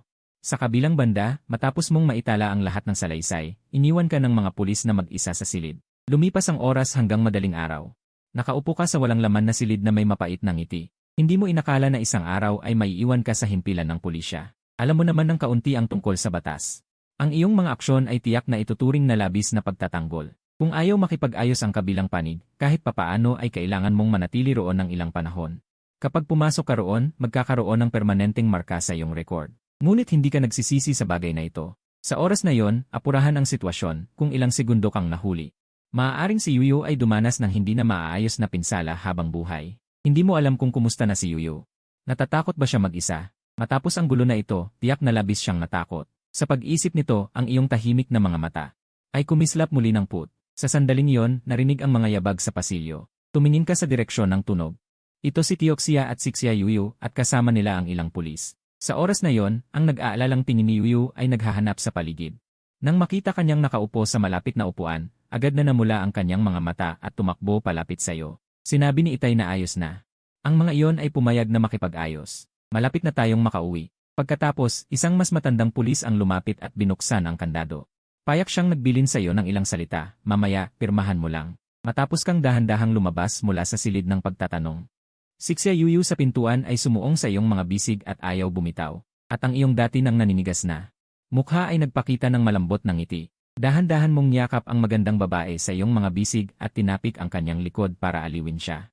Hindi ba ako ayos lang? Nang marinig ito, muling kumiskis si Yuyu ang kanyang ulo. Mahigpit lang siyang nakaakbay sa iyo at hindi ka pinakawalan. Ang ilang pulis sa tabi ay nanonood sa eksenang ito at hindi maiwasang humanga sa loob. Ang galing ng relasyon ng magkasintahang ito. Alam na nila ang buong pangyayari. Bilang isang lalaki, normal lamang na maging padalos-dalos kapag nakikitang nasasaktan ang minamahal na babae. Gayunpaman, dapat gamitin ang legal na sandata kung kinakailangan. Sa likod, si Xia Tianan ay nanonood. Sa magkasintahang nagyakapan, huminga siya ng malalim. Ang kanyang nag-iisang mahalagang repolyo ay kinuha na, syempre nasasaktan siya. Ngunit para sa kanya, hindi ba ito isang kaginhawahan na si Yuyu ay nakatagpo ng isang lalaking handang ibuwis ang buhay para sa kanya? Sa sandaling iyon, pinunasan mo ang mga luha sa gilid ng mata ni Yuyu at mumiti ng maningning. Ang mga pulis ay naghihintay pa na matapos ang kanilang trabaho. Huwag na nating abalahin ang lugar. Tahimik na tumango si Xia Yuyu, iniabot ang kanyang kamay at hinawakan ang iyong kamay, magkadugtong ang mga daliri, mahigpit na hawak. Medyo nahihiya kang nagsalita kay Xia Tianan sa tabi, Tioxia, kahit hindi ko alam kung anong paraan ang ginamit mo. Ngunit nag-abala ako sa iyo sa bagay na ito ngayon. Nang marinig ito, nag-umbok ng mata si Xia Tianan at nagkunot ang noo at sinabing, bakit katulad ka ng tatay mo, napaka-istorbo mo. Dahil iniligtas mo ang aking anak, hindi ko man lang maayos ang maliit na bagay na ito para sa iyo. Ano pang mukha ang haharapin ko bilang iyong biyenan? Nang marinig iyon, si Xia Yuyu ay natigilan saglit, pagkatapos ay tiningnan siya ng may pagtataka at saya. Tatay, ibig sabihin ba tinatanggap mo na si Jiang He? Walang magawa na sabi ni Xia Tianan. Ewan ko kung anong pampakalma ang ibinigay sa iyo ni Jiang He para maging tapat ka sa kanya. Kahit hindi ko siya tanggapin, ano ang magagawa ko? Kaya mo bang iwan siya? Nang marinig ito, namula ang mukha ni Xia Yuyu. Nahihiya siyang mahigpit na kumapit sa iyong braso, ngunit biglang nagulat na tumingin si Xia Yuyu sa kanyang ama. Kanina ko lang narinig ang usapan niyo. Parang matagal na kayong magkakilala. At mukhang kilala ni tatay ang ama ni Jiang He, at parang hindi simpleng relasyon yon. Nagtanong siya ng may pagtataka, kilala mo ba si Jiang He? Ngumiti si Xia Tianan sa kanyang inosenteng anak na babae. Hindi lang kilala, noong isilang si Jiang He, nasa labas ako ng silid ospital. Tandang-tanda ko pa na pinalitan ko siya ng lampin. Bago ka umalis, ang sinabi kong kasal ay ang pagkakasal na inayos ng mga nakatatanda para sa'yo. Akala mo ay ipinakasal kita sa isang lalaking mas matanda sa'yo ng 20 taon. Nang marinig ito ng kanyang ama, nagulat ang mukha ni Xia Yuyu. Napailing si Xia Tianan at napabuntong hininga. Lihim kang umalis at naglakbay ng libu-libong kilometro, ngunit sa huli, siya pa rin ang taong iyon. Ang tadhana ay talagang mahiwaga. Hindi lang si Xia Yuyu na parang single-core processor, pati ikaw na nakatayo sa tabi ay tulala. Ano ang ibig sabihin nito? Umiti si Xia Tianan sa'yo. Ikaw ang napangasawa ni Yuyu mula pagkabata. Paano iyon mangyayari? Hindi ka makapaniwala. Naalala ko sinabi ni Yuyu na ang napangasawa niya ay anak ng may-ari ng nangungunang tech company, samantalang ang tatay ko ay ordinaryong negosyante. Sobrang layo ng agwat. Bumuntong hininga si Xia Tianan. Itanong mo na lang kay Jiang Dashuang. Yung mga ginawa niya, ayoko nang ayusin para sa kanya. Sunod mong tanong, kung totoo lahat ng sinabi mo, ang pagpunta ni Yuyu sa ilog at ako ang nagdala sa kanya. Alam mo lahat? O ikaw ang nagplano ng lahat? Umiling si Xia Tianan. Dito, dapat kitang pasalamatan. Nung ninakaw ang bagahe at telepono ni Yuyu, nawala ang kanyang lokasyon. Nawala siya sa aking mga tauhan. Nang mahanap namin siya, nakatira na siya sa iyong bahay. Nang malaman kong ikaw, pinaurong ko sila. Natulala ka. Si Xia Yuyu sa tabi ay sobrang gulat na hindi makapagsalita. Narinig niya ng malinaw ang usapan. Ang sinabi ng kanyang ama na ang mapapangasawa niya ay si Jiang He, may kasunduan na sila mula pa sa simula. Binalik mo ang tingin kay Xia Yuyu. Ngumiti ka at sinabi, sisikapin kong maging mas mabuti para maikasal kita sa akin sa lalong madaling panahon. Nang marinig ito, namula ang mukha ni Xia Yuyu. Sino ang nagsabing pakakasalan kita? Kakarinig lang niya ng sitwasyon. Narinig niya ang tatay at si Jiang He na nag-uusap tungkol sa kasal. Ngayon, magulo ang isip niya pero matamis ang puso niya. Kung hindi mo ako pakakasalan, gagawin kitang boyfriend habang buhay. Ayoko kang maging boyfriend ko habang buhay. Pero gusto mo pa siyang kulitin. Yumuko ka at mumiti, hindi mo ako pakakasalan. At ayaw mo akong maging boyfriend mo habang buhay. Ano bang gusto mong maging ako? Nang marinig ito, nahihiyang ibinaba ni Xia Yuyu ang ulo. Ako hindi ko pa alam. Kapag naisip ko na sasabihin ko sa'yo. Pag-uwi sa bahay. Pagkatapos maligo, nagyakap kayo at hindi makatulog ng matagal. Biglang umupo si Xia Yuyu. Komportabling sumandal sa iyong dibdib. Jiang He, ipapangako mo ba sa akin ang isang bagay? Kahit nasa panganib ako, dapat kang manatiling kalmado. Pero direkta mong tinanggihan. Hindi ko iyon ipapangako. Nang marinig ito, biglang umupo si Xia Yuyu. At itinuro kanya na parang galit. Kailangan mong ipangako, pero umiling ka muli. Kahit anong bagay ay maaari kong ipangako, pero hindi ito. Tuwing nakikita kitang nasa panganib. Wala nang laman ang isip ko kundi ang alisin lahat ng nagbabanta sa iyo. Isang pink na labi ang tumakip sa iyong labi. Nakatakip ng matagal. Kanina lang ay may galit ang iyong mga mata, ngunit sa susunod na sandali ay naging malambot. Yumakap ka sa baywang ni Xia Yuyu at tinitigan siya ng may init. Ang kabilang kamay mo ay parang automatic navigation. Dumapo sa isang malambot na bahagi. At si Xia Yuyu naman ay